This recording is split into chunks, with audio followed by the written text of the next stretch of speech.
Hi all, just want to do a quick video on some tips about making ignition leads. Make a lot of ignition leads for people, custom lengths. Most of the issues around making leads is just simply terminating them.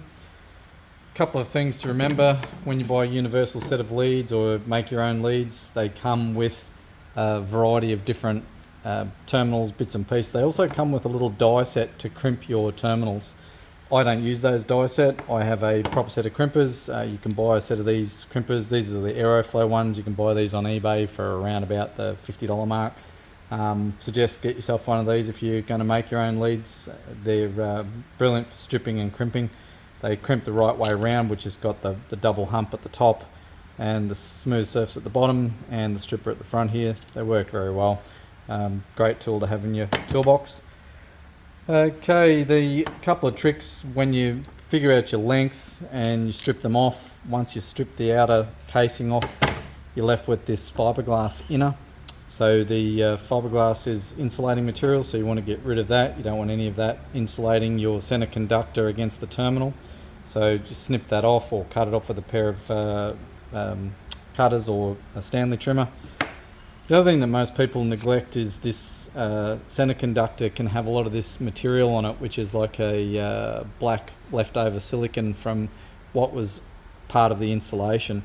I normally just have a little bit of sandpaper. I sand that off and get rid of most of the leftover residual material. So you're just left with a nice bit of copper surface or the metal surface that's underneath.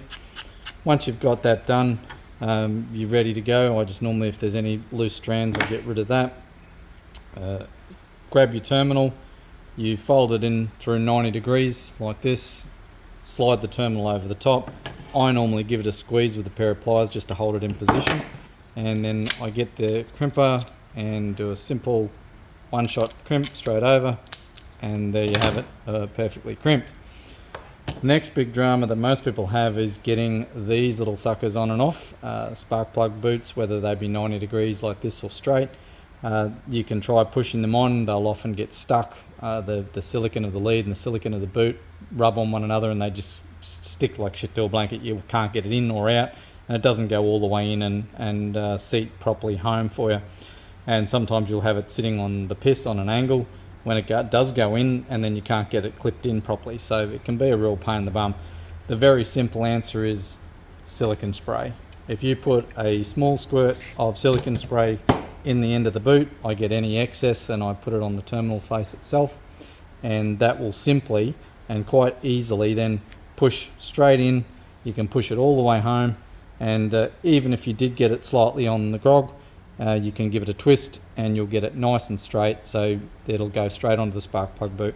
Any excess silicone on my fingers, I generally put it on the end of the boot, and that helps when clipping it on, as per my other videos about how to clip on boots without silicone spray.